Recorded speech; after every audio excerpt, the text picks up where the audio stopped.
오늘 말씀에 이제 부자 청년이 마가복음에는 그냥 부자라고 나오는데 마태복음에 보면 부자 청년이라고 이렇게 나오죠. 한 청년이 예수님께 나왔다고 말하고 있습니다. 한 부자가 예수님께 나와서 어떻게 해야 제가 구원을 받을 수 있겠습니까? 라고 묻는 장면입니다. 우리가 다 아는 장면이죠.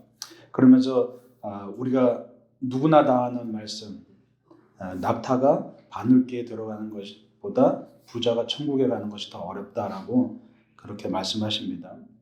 우리가 다 때와 시는 다르지만 주님을 믿고 이제 주님의 자녀가 됐습니다. 그런데 우리가 오랫동안 신앙생활하면서 점점 시간이 지나면서 우리가 복음을 통해서 예수님을 믿기 시작했는데, 복음으로 인하여 예수님을 믿기 시작했는데 자꾸 무언가 시간이 지나면서 뭔가를 더 필요로 하기 시작했습니다.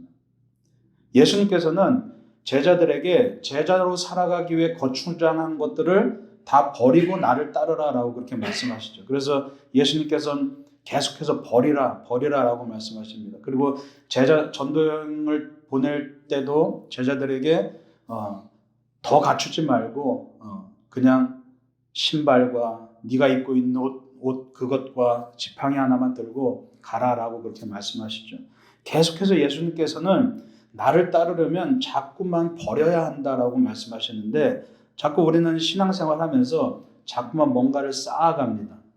또 여러 가지 절차들을 만들어가고 신앙생활하면서 여러 가지 다른 거추장스러운 것들을 자꾸만 붙이면서 살아가죠. 근데 그러다 보니까 정작 중요한 우리 안에 가장 믿음 생활을 할 때 중요한 그 복음의 감격이 점점 퇴색되기 시작합니다. 우리가 때로는 멋진 설교들을 유튜브를 통해서 듣습니다. 또 뭔가 새로운 말씀이 없나 찾아 헤매기 시작합니다. 또 여러 가지 영적인 진리들을 찾아서 우리가 여기저기 사방팔방 방황하기 시작합니다. 그러나 정작 우리 안에, 하나님을 믿는 우리 안에 복음이 사라진다면, 다른 것들을 찾아 헤매기 이전에 우리 안에 복음을 잃어버렸다면 우리는 사실 우리의 영적인 생명은 끝난 거나 다름없죠. 그래서 우리가 신앙생활을 하면서 처음 주님을 만났을 때, 처음 예수님을 만났을 때 그 감격들, 예수님께서 나를 구원해 주시고 나의 죄를 용서해 주셨을 때 그 은혜에 대한 감격들을 잃어버린다면 사실은 우리의 신앙생활은 메마르기 마련입니다. 어느 날 한 부자가 주님께 찾아왔습니다. 그는 부족함이 없었습니다. 재물도 많이 있었고 영생에 대한 갈급함도 있었습니다. 그리고 또 자기 나름대로 여러 가지 그 율법 계명들을 다 지켰다고 자부했습니다. 오늘날로 말하면 뭐 하나 빠질 것 없는 그런 축복받은 삶이죠. 여러분도 생각해 보십시오. 여러분도 신앙생활 나름대로 열심히 하고 또 세상 속에서 사람들도 많이 도와주고 선행도 많이 하고 사람들로부터 저 사람 정말 선한 사람이다, 저 사람 정말 축복받은 사람이다, 그러한 명성도 얻고 게다가 부유함까지 얻고 살아간다면 그거 뭐 하나 부족할 것 없는 그런 삶을 사는 인생이죠. 뭐 하나 빠질 것 없는, 우리가 보더라도 뭐 하나 빠질 것 없는 그런 모범적인 신앙인입니다. 그래서 주님의 제자가 되기에 정말 좋은 조건들을 갖춰 있습니다. 사람들로부터 명성도 얻어서 주님을 전하기에 정말 가장 좋은 조건을 가지고 있고, 또 재물도 있어서 여러 가지 사역을 하는데 큰 도움이 될 수도 있고, 뭐 하나 빠지지 않는 그런 좋은 조건을 갖추었고, 그래서 우리도 때로는 주님의 제자가 되기 위해서 그런 조건을 달라고 기도하곤 하죠. 그래서 주님께서 이것을 주시면, 저것을 주시면, 내게 재물을 주시면, 내게 어떤 재능을 주시면 정말 주님을 위해서 봉사할 수 있습니다. 주님을 위해서 더 잘할 수 있겠습니다. 주님 나를 도와주십시오라고 그렇게 우리는 늘 항상 기도를 합니다. 그렇게 주님을 위해서 뭔가 더 필요합니다. 내가 가진 이것은 부족하기 때문에 정말 주님의 그 사역을 위해서, 주님의 일을 위해서는 뭔가 더 부족합니다. 그것을 나에게 주십시오라고 그렇게 우리는 항상 기도합니다. 그거에 비하면 참 이 부자 청년은 나름대로 신앙인으로서 살려고 노력하고 흠잡을 곳 없는 그런 인생을, 정말 우리가 볼 때 가장 모범적인 신앙인으로서의 인생을 살아가고 있는 사람이죠. 그런데 오늘 주님은 뭐라고 말씀하시냐면, 우리 같았으면, 만약에 우리 교회에 그런 사람이 찾아온다면 우리는 정말 그 누구를 막론하고라도 환영하고 우리와 함께 신앙생활을 할 수 있도록 노력할 겁니다. 그런데 주님께서는 뭐라 그러시냐면, 불가능에 가까운 요구를 하시면서 그가 떠나가게끔 만드시는 것 같아요. 어떻게 보면 정말 그 사람을 온갖 미사여구를 동원해서 그 사람을 설득해서 붙잡아 놔도 모자는 판에 예수님께서는 오히려 너 천국 못 가, 쉽게 말해서, 지금 오늘 이 말씀을 간단히 요약한다면 너 천국 못 가 하고 그냥 쫓아내시는 거나 다름없죠, 사실은. 주님이 절대 타협할 수 없었던 무언가 어떤 조건이 있었습니다. 절대로 우리가 신앙생활 가운데 잃어버리면 안 되는 무언가가 있었기 때문에 주님께서는 마지막에 그걸 제시하시죠. 그런데 이 부자 청년은 결국엔 주님의 요구를 들어주지 못하고 결국엔 떠나버립니다. 근심하며 떠난다고 말씀하고 있습니다. 오늘 우리가 살아가면서도 주님이 여러분에게 사실은 여러 가지를 요구하는 것이 아니거든요. 우리는 주님을 위해서 여러 가지를 하려고 하는데 사실은 주님이 우리에게 요구하시는 것은 딱 한 가지입니다. 오늘 이 말씀에, 이 기다란 본문 말씀에 주님이 요구하시는 것 딱 한 가지예요. 그런데 우리가 그걸 못하기 때문에 우리도 늘 항상 어떻게 살아갑니까? 근심 가운데 살아갑니다. 이 부자 청년이 근심 가운데 떠나간 것처럼 우리도 늘 신앙생활을 하면서 기쁘고 즐거운 것이 아니라 근심 가운데서 신앙생활을 해요. 뭔가 신앙생활을 하는데 더 어렵고 마음이 더 행복하지가 않고 기쁘지가 않고 자꾸만 부담스러워지고 두려워지고 뭔가가 불편해요. 근심이 가득해요. 왜 그렇죠? 주님이 정말 원하시는 그 한 가지를 우리가 빠뜨렸기 때문이죠. 그 한 가지가 있어야 우리가 주님의 제자가 될 수 있는데 우리가 그것이 없어서 주님의 제자로서 살아가지 못하고 그냥 종교인으로서 근심 가운데서 그냥 교회만 왔다 갔다 하면서 주님으로부터 아무런 어떤 응답도 받지 못하고 살아갈 때가 참 많다는 겁니다.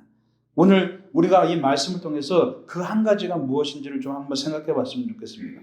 오늘 이 부자 청년은 예수님께 와서 예수님을 뭐라고 부릅니까? 17절에 보면 선한 선생님이여 라고 부릅니다.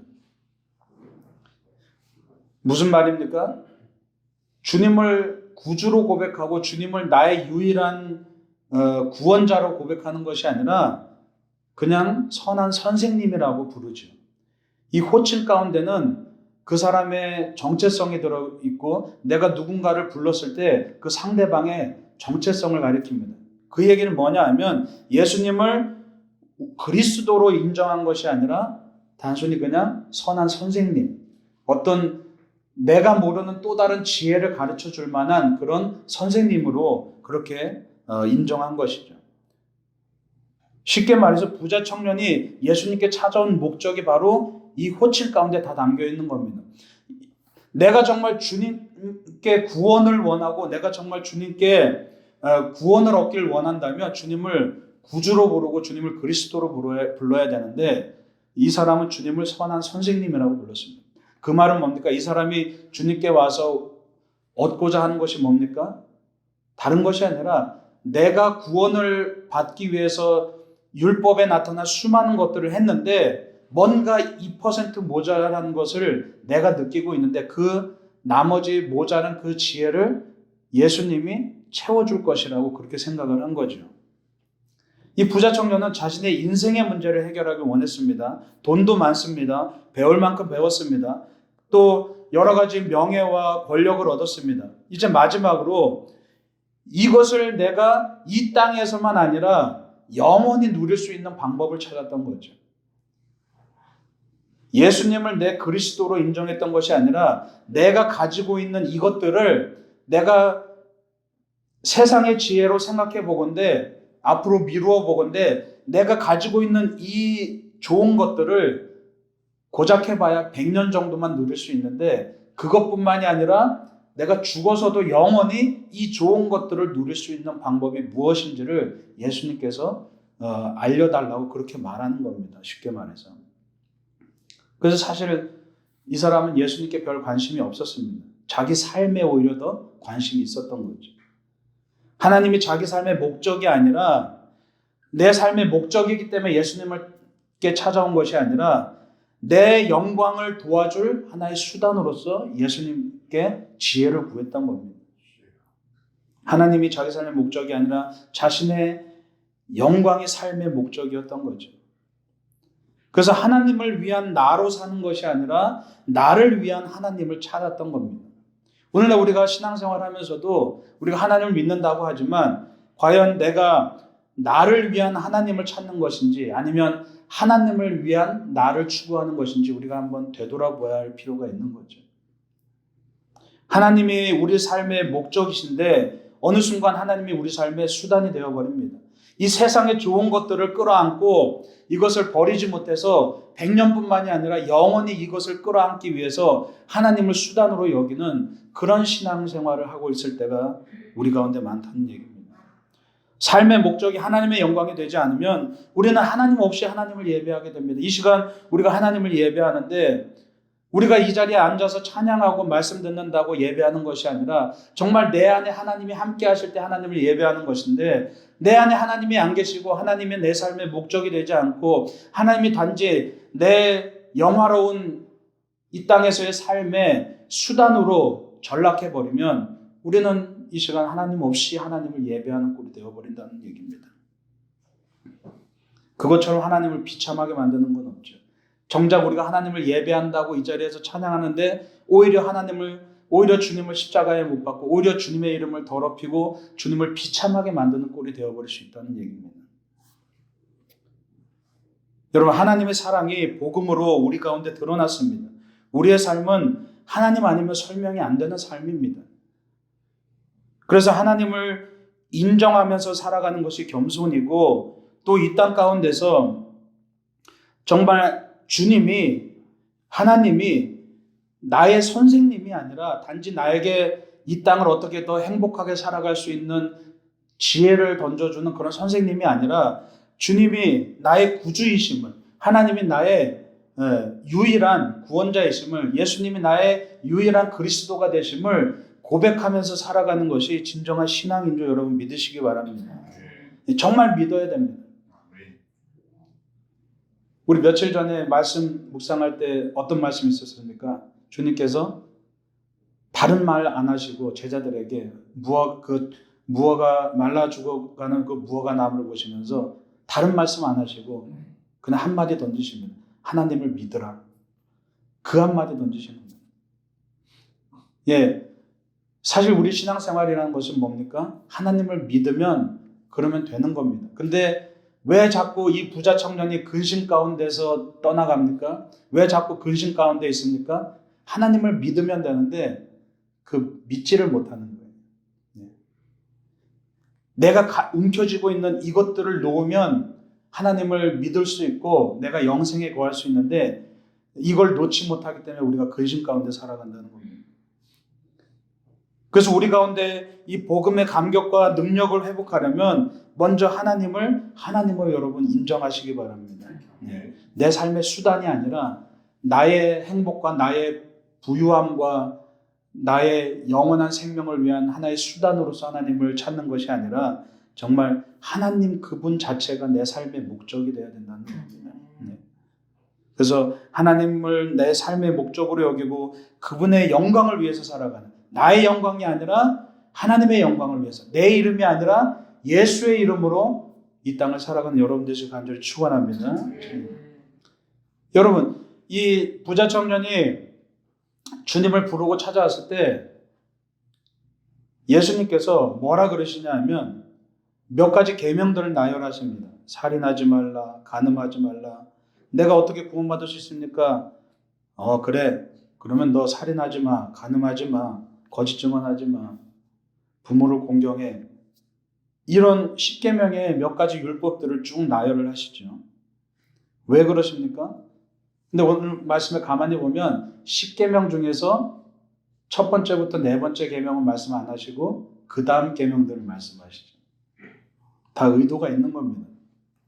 주님은 이미 아셨습니다. 그 다음에 이제 부자 청년이 뭐라 그럽니까? 예, 내가 그것들은 다 지켰습니다 라고 말하죠. 예수님은 이미 이 부자 청년의 의도를 간파하셨습니다. 처음에 이 부자 청년이 예수님께 선한 선생님이여 하고 부르면서 찾아올 때부터 예수님은 아셨죠. 이 청년이 뭘 원하는지. 그 청년이 원하는 것이 나 예수 그리스도를 원하는 것이 아니라 자신의 삶을 어떻게 하면 더 영원히 안락하게 살아갈 수 있을까를, 그것을 원했다는 것을 알고 계십니다.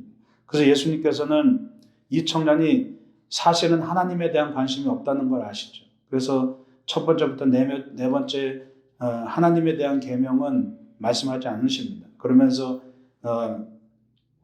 주님께서 뭐라 그러시냐면 이 사람과의 관계에 대한 계명들을 말씀하시죠. 나머지 살인하지 마, 가늠하지 마, 거짓 증언하지 마.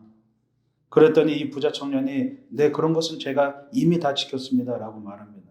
여러분, 그런데 로마서 3장 20절에 보면 이런 말씀이 있습니다. 율법으로는 죄를 깨달음이니라 라고 말씀하고 있습니다. 즉, 이 예수님이 나열하셨던 이 계명은 뭡니까? 네가 지키냐 지키지 않느냐 그걸 물어보신 것이 아닙니다. 뭘 말씀하십니까? 네가 분명히 내가 이 말을 하면 지켰다고 자부하겠지만 너는 네가 깨달아야 되는 것은, 네가 구원을 위해서 유일하게 깨달아야 되는 것은 네가 죄인이라는 사실을 깨달아야 돼 라고 말씀하시는 거예요. 이 청년은 스스로 의인이라고 자부했습니다. 모든 계명들을 다 지키며 살아왔다고 생각했습니다. 그래서 주님이 내가 계명을 다 지켰으니까 이러한 부유함의 축복을 주셨겠지라고 그렇게 아마 자부하면서 살았을 겁니다. 그런데 주님은 뭘 말씀하십니까? 네가 의인이라고 자부하면서 살아왔지만 네가 죄인임을 인정할 때 그때 비로소 구원이 너에게 주어질 거야 라고 그렇게 말씀하시는 거죠. 근데 이 청년은 여전히 깨닫지 못합니다.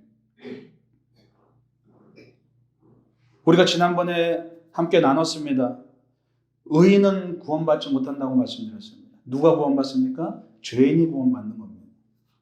의인은 정작 악인으로 전락할 뿐입니다. 우리 스스로가 의인이라고 생각할 때 우리는 결국 악인이 되어버립니다.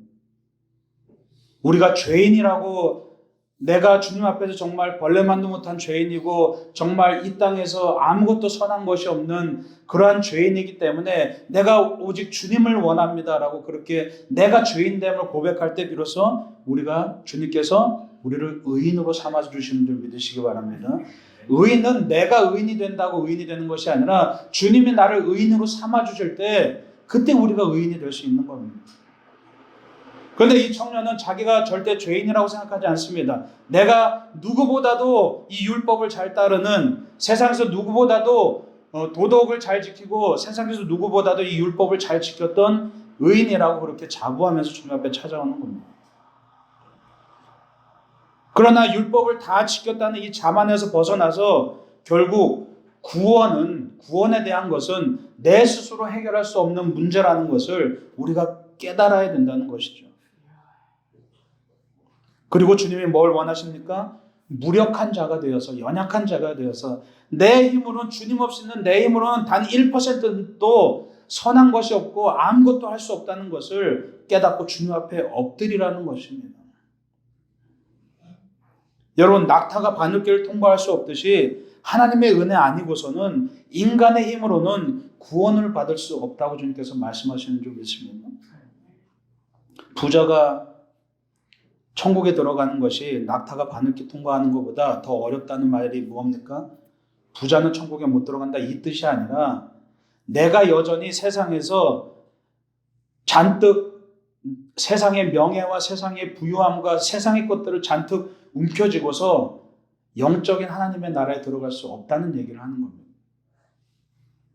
네가 세상에서 모든 것을 다 지키고 모든 율법들을 지키고 세상에서 선행을 하고 세상에서 네 나름대로 명예도 얻고 사람들로부터 칭찬을 받고 네 나름대로 의인이라고 생각하겠지만 단 한 가지, 네가 죄인임을 깨닫지 못하면, 네가 정말 연약한 자임을 깨닫지 못하면, 나를 의지하지 않으면 넌 절대로 구원받을 수 없어 라고 그렇게 예수님께서 말씀하시는 거죠. 그리고 예수님께서 뭐라 그러십니까? 네가 가진 걸 다 나눠줘. 그리고 날 따라와. 그러면 너는 그래야만 구원받을 수 있어라고 말하는 겁니다. 지금 이 청년이 유일하게 자기 삶에서 가장 가치 있게 여기는, 가장 소중히 여기는, 자기 목숨보다 더 소중하게 여기는 그 명예와 권력과 부유함들, 그것들을 다 지금 내려놓으라고 말씀하시는 거예요. 그래야만 너는 구원받을 수 있어라고 말씀하고 있는 겁니다.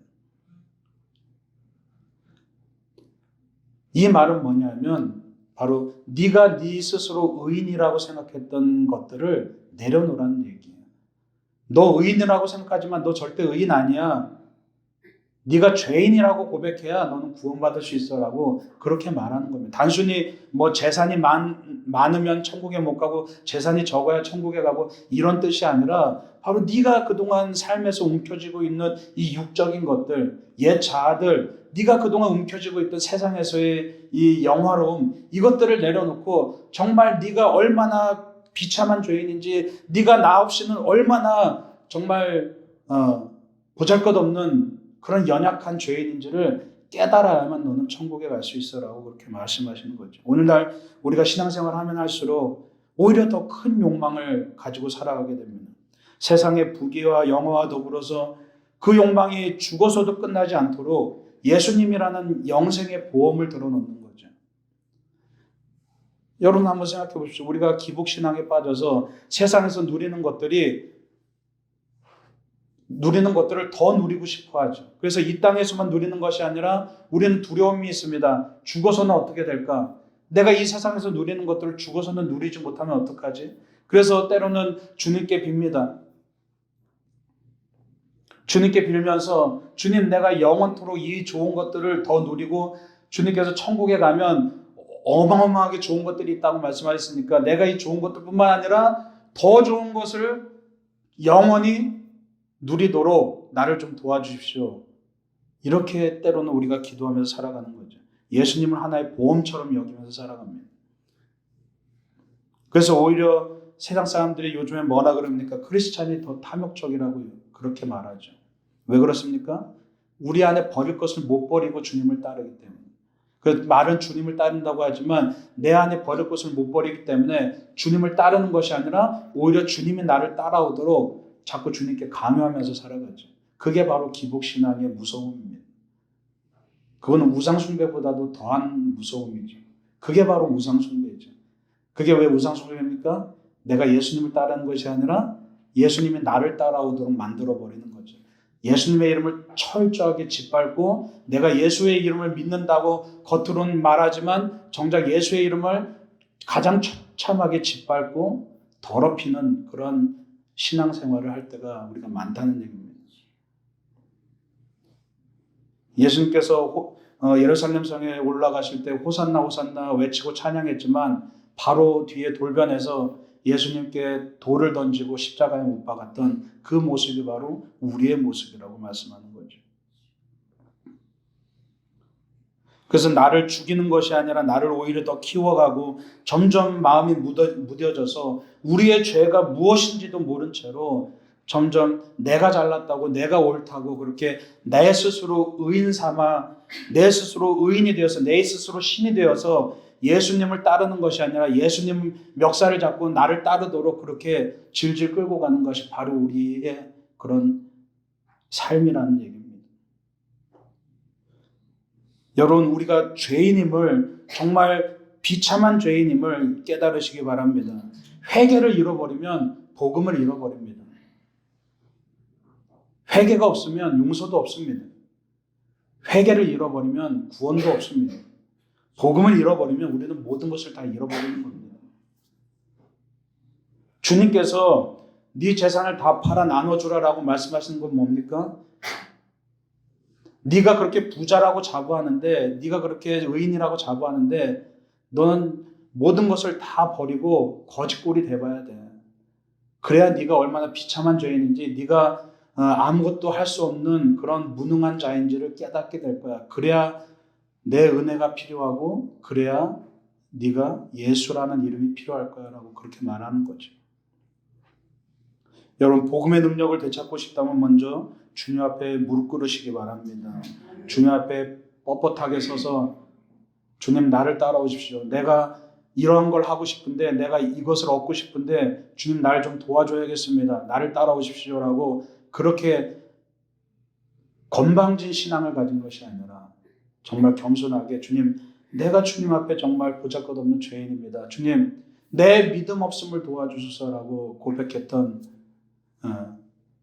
그 모습처럼 정말 우리가 늘 항상 주님 앞에 내 믿음 없음을 고백하고 주님 내가 믿음이 없기 때문에 주님이 필요합니다. 내가 믿음이 없기 때문에 세상에서 넘어집니다. 내가 믿음이 없기 때문에 정말 믿음이 필요합니다라고 주님 앞에 엎드리고 자복하고 회개하는 그런 여러분이 되실 간절히 축원합니다.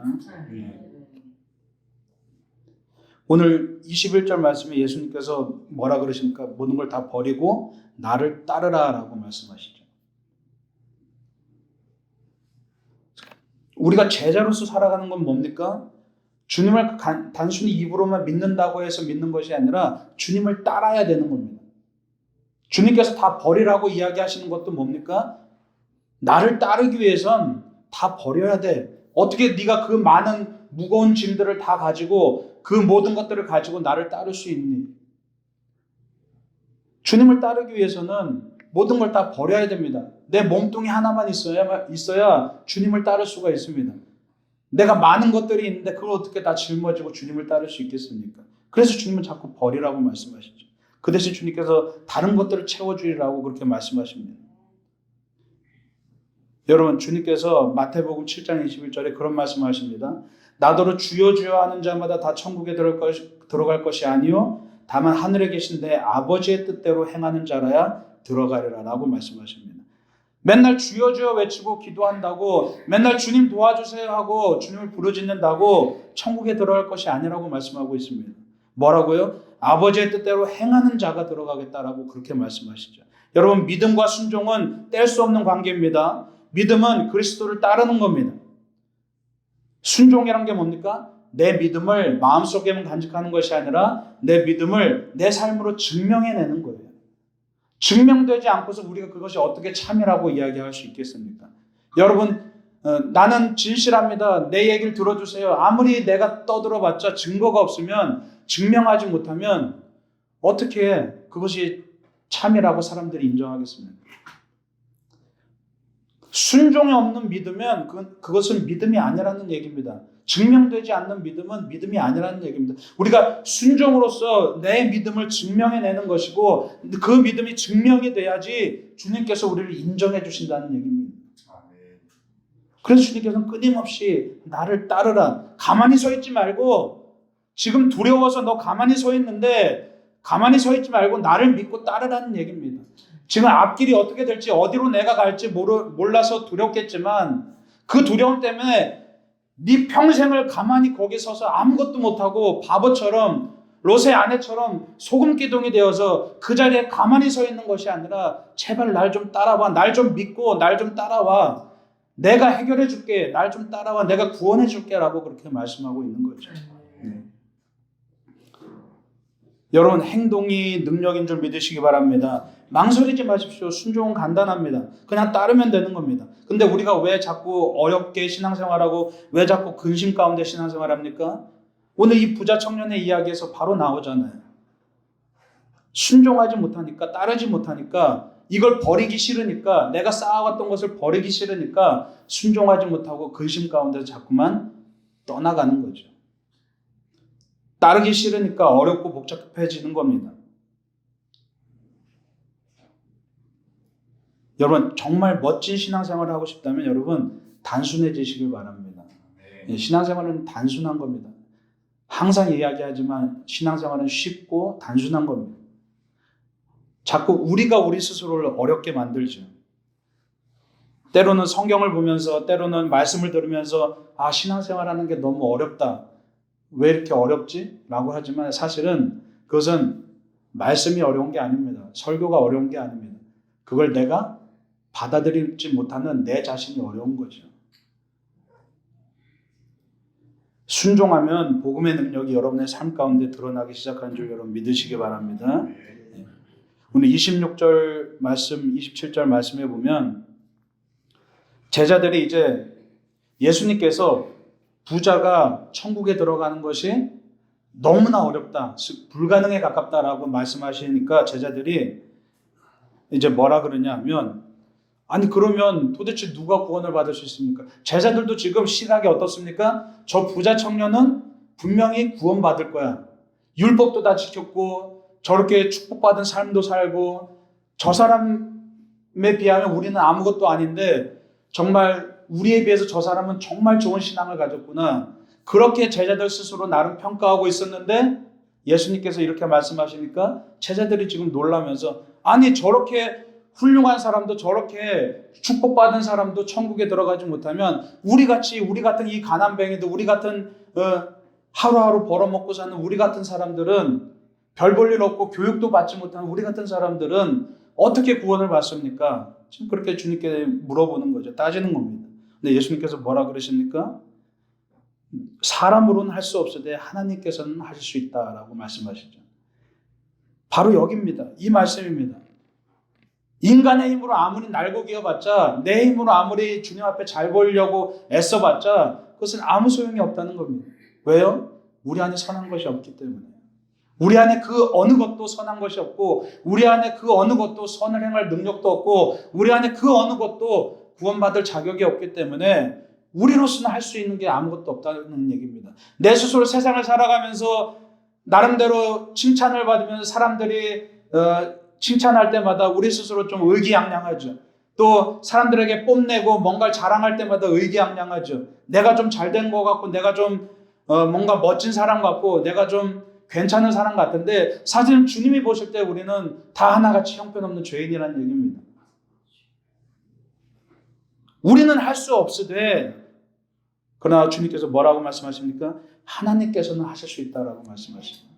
오직 주님께 의지해야만, 내가 단 1%의 가능성도 없고 단 1%의 선한 능력도 없기 때문에 우리가 주님을 의지해야만 주님께서 우리를 구원해 주시겠다고 말씀하는 겁니다. 그래서 그것을 우리는 은혜라고 이야기합니다. 모든 것이 은혜인 줄 믿으시기 바랍니다. 은혜라는 게 뭡니까? 선물이라는 말이에요. 은혜라는 건 선물입니다. 선물은 뭡니까? 주고받는 것이 아니라 그냥 아무 대가 없이 주는 겁니다. 우리가 받을 자격도 없고 받을 능력도 없고 우리가 주님께 돌려드릴 것도 없지만 주님께서 그냥 우리에게 주시는 거예요. 왜요? 우리를 사랑하시기 때문에. 단 한 가지, 네가 이 선물을 내가 줄 테니까 받으라는 얘기입니다. 어떻게 해야 받을 수 있습니까?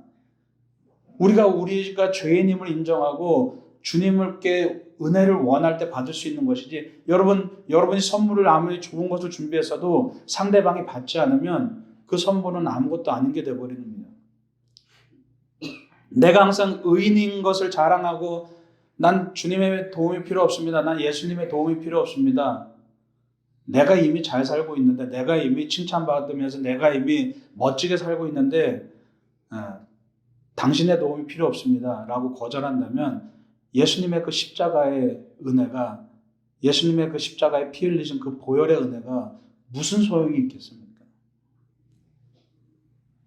내 삶에 다른 가능성들이 아무것도 없을 때, 그래서 오직 주님의 능력만을 의지할 때 하나님께서 베푸시는 그 구원의 능력을 경험할 수 있는 줄 믿으시기 바랍니다. 나의 절망을 봐야 됩니다.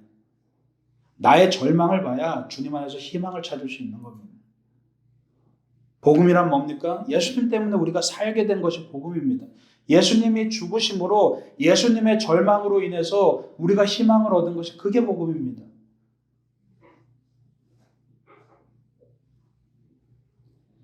우리 안에 그 쌓아놓은 육적인 것들을, 내 옛 자아들을 내려놔야 비로소 주님께서 영적인 것들을 우리에게 선물로 주시는데, 우리가 그것을 내려놓지 못하기 때문에, 즉 우리 마음 안에 부자로 살아가기 때문에 우리가 자꾸 주님이 주시는 것들을 받지를 못하죠. 이미 내가 들고 있는 것이 너무나 많아서 주님이 주셔도 받을 손이 없는 겁니다. 여러분, 애기들 막 잔뜩 쥐고 있잖아요. 근데 뭘 선물을 줘도 이걸 때로는 참 재밌는 게, 손에 잔뜩 쥐고 있어서 그걸 받지를 못해요. 어느 날 애기들의 그런 모습을 보면서, 야, 우리의 모습이 똑같구나. 주님께서는 많은 것들을 주시고자 하는데 내가 이미 육적으로 들고 있는 것들이 너무나 많아서 주님이 주신 은혜를 받지를 못하는 거예요. 이걸 놔야 받는데 놓지 못하는 거죠. 그래서 자꾸만 세상에서 육적인 것들을 움켜쥐고 이걸 이 100년 동안만 누리는 게 너무 아까워서 어디까지 끌고 가려고 합니까? 영원히 끌고 가려고 하죠. 그래서 우리가 상상하는 천국이 어떤 천국입니까? 뭐 금으로 된 빌라가 있고 황금길이 있고, 우리가 상상하는 천국이란 게 인간의 욕망이 투영된 천국이라는 얘기죠. 왜 우리가 그렇게 상상해요? 금이 소중하다는 걸 알기 때문에. 그렇죠? 그래서 우리가 흔히 황금길 얘기합니다. 뭐 보석으로 치장된 빌라가 있을 거야. 인간의 욕망이 투영된 천국을 상상하죠. 고작 우리가 상상하는 천국이 인간의 욕망이 투영되어서 세상의 좋은 가치들을 다 천국에 갖다 붙이고 하나님이 만드신 그 어마어마한 천국의 가치를 그렇게 제한해 버린다는 얘기예요. 그게 얼마나 바보 같은 일입니까? 여러분 오늘 읽은 말씀 그 다음에 보면 28절부터 보면 베드로가 이렇게 말합니다. 우리가 모든 것을 버리고 주를 따랐습니다 라고 그렇게 얘기하죠. 예, 맞습니다. 모든 것을 다 버렸습니다. 근데 예수님께서 29절에 보니까 나와 복음을 위하여 집이나 형제나 자매나 어머니나 아버지나 자식이나 전토를 버린 자는, 그 다음에 30절에 현세에 있어서 그것들을 다시 100배나 받겠다라고 말씀하고 있습니다. 뭡니까? 먼저 주님을 위해서 버려야 됩니다. 근데 버리면 주님께서 그것을 100배로 채워주시겠다고 말씀하시죠. 근데 어떻게 채워주시냐 하면 여러분 30절에 보면 언제 채워주시겠다고 말씀하십니까? 새벽기도 나오시는 분들은 대답하지 마시고 다른 분들, 자, 언제 채워주시겠다고 말씀하세요?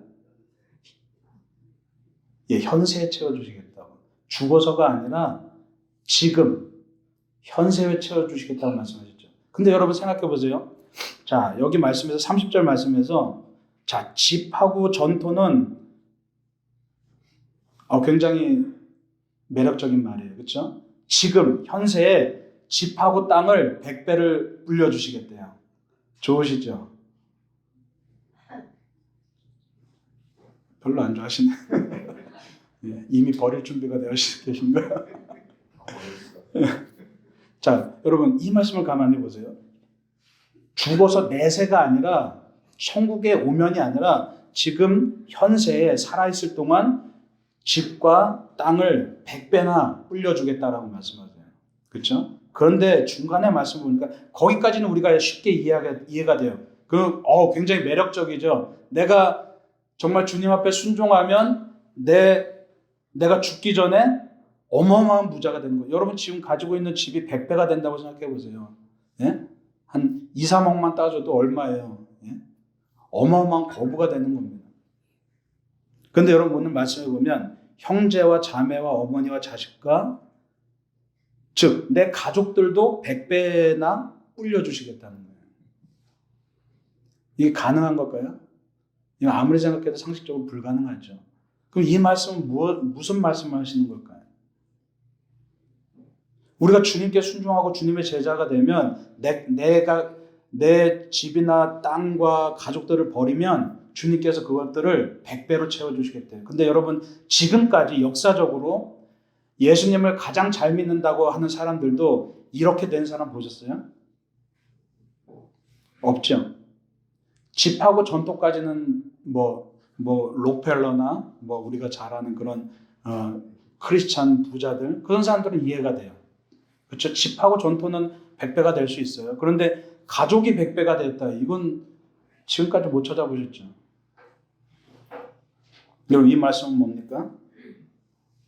주님께서 네가 세상에서 육적인 것들을 버리면 30절에 이르러서 주님께서 지금 내가 영적인 것들로 100배로 채워주시겠다라고 말씀하시는 거죠. 그런데 그게 뭐예요? 여러분의 가족이 100배가 될 수 있습니다. 실제로 어떻게 해요? 네, 교회를 통해서. 우리가 서로 형제자매이죠. 그리고 초대교회에 보면 모든 것들을 서로 나누어서 서로 나누고 공유하고 함께 그렇게 살았다고 말합니다. 즉 이 말은 뭐냐면 교회란 건 뭡니까? 하나님의 나라를 뜻합니다. 다시 말해서 네가 세상의 육적인 것들을 버리면 주님께서 너희들이 죽어서 가려고 하는 그 천국이 아니라 바로 현세, 지금 여기에 하나님의 나라를 주시겠다고 말씀하시는 거예요. 여러분, 우리 돌담길 교회가 특별히 그러한 지금 여기서 누리는 하나님의 나라가 되길 간절히 축원합니다. 다른 것이 아니라 우리가 서로 영적인 가족으로서 함께 주님의 사랑을 누리고 함께 서로 마음을 나누고 하면 그 가운데 하나님의 나라가 만들어지고 우리 교회를 통해서 주님께서 하나님의 나라를 여러분 삶 가운데 주시겠다고 그렇게 말씀하시는 겁니다. 근데 그 나라는 어떤 나라입니까? 100배나 겸하여 받는 그런 나라라는 겁니다. 그러니까 여러분이 지금까지 누리지 못했던, 지금까지 경험하지 못했던 그러한 영적인 어마어마한 은혜들을 주님께서 주시겠다고 말씀하시는 겁니다. 우리가 단지 그냥 머릿속으로 상상하는 그런 황금길 깔린 그런 육적인 천국이 아니라 육적으로만 상상하는 천국이 아니라 우리가 감히 상상도 못하는 그런 영적인 하나님의 나라를 지금 바로 이 자리에서 주시겠다고 그렇게 말씀하시는 겁니다.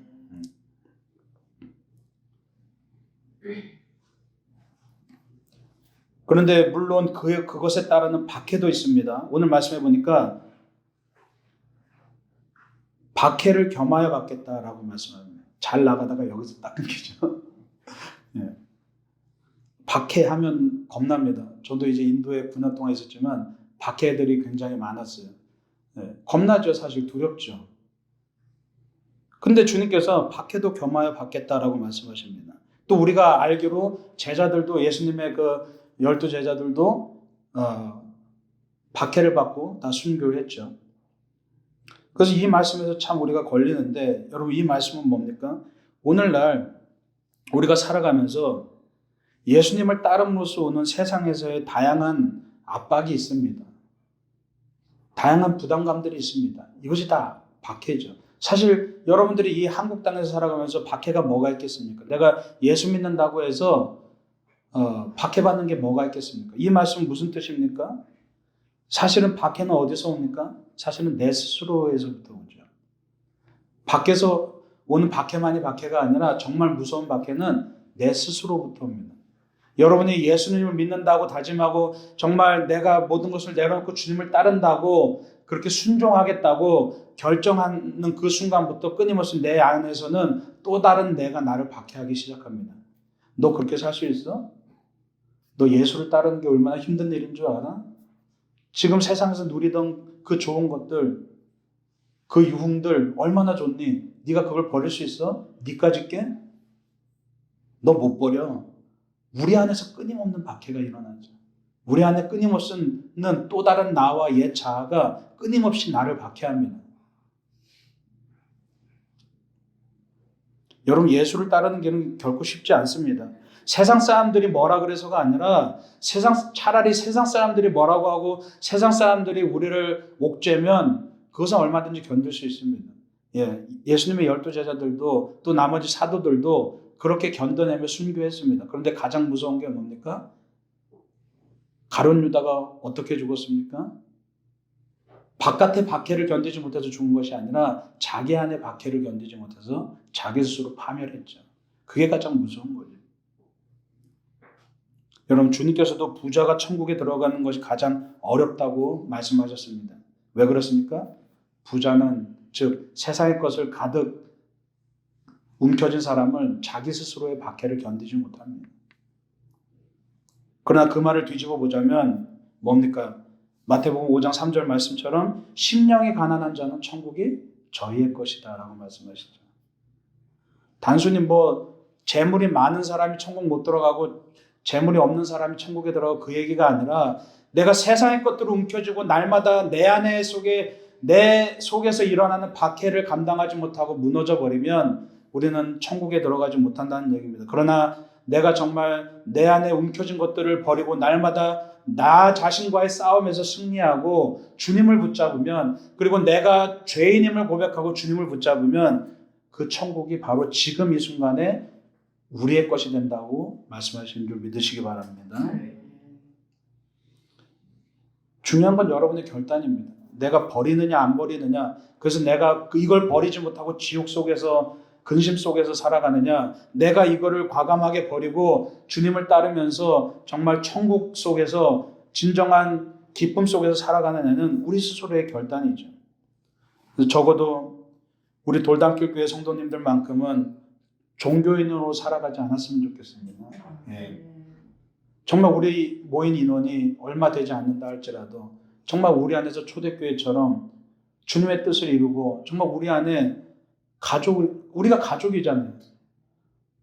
서로 같은 교회에 모여있다 해도 서로 이름도 모르고 한 번도 대화도 나눠보지 못한다면 그게 무슨 가족입니까? 누가 죽어나가도 아무 관심조차 없다면 그게 무슨 가족입니까? 어떻게 교회를 천국이라고 말할 수 있겠습니까? 그러나 우리가 정말 영적인 가족으로서 서로 사랑을 나누고 함께 삶을 나누고 정말 우리가 함께 서로 동역하고 기도해주는 그런 서로가 될 때 주님께서 하나님의 나라를 이곳 가운데, 돌담길 교회 가운데 주님께서 보내주실 줄 믿으시기 바랍니다. 그래서 정말 우리가 이 부자 청년처럼 근심 속에서 살아가는 것이 아니라 이제는 세상의 것을 놓고 정말 주님이 주시는 것으로 기뻐하면서 즐거워하면서 또 우리가 신앙생활을 좀 당당하고 멋지게 했으면 좋겠습니다.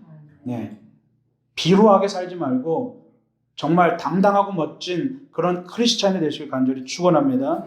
나는 죽고 예수로 사는 여러분들 되시길 간절히 축원합니다. 기도하겠습니다. 하나님 감사합니다.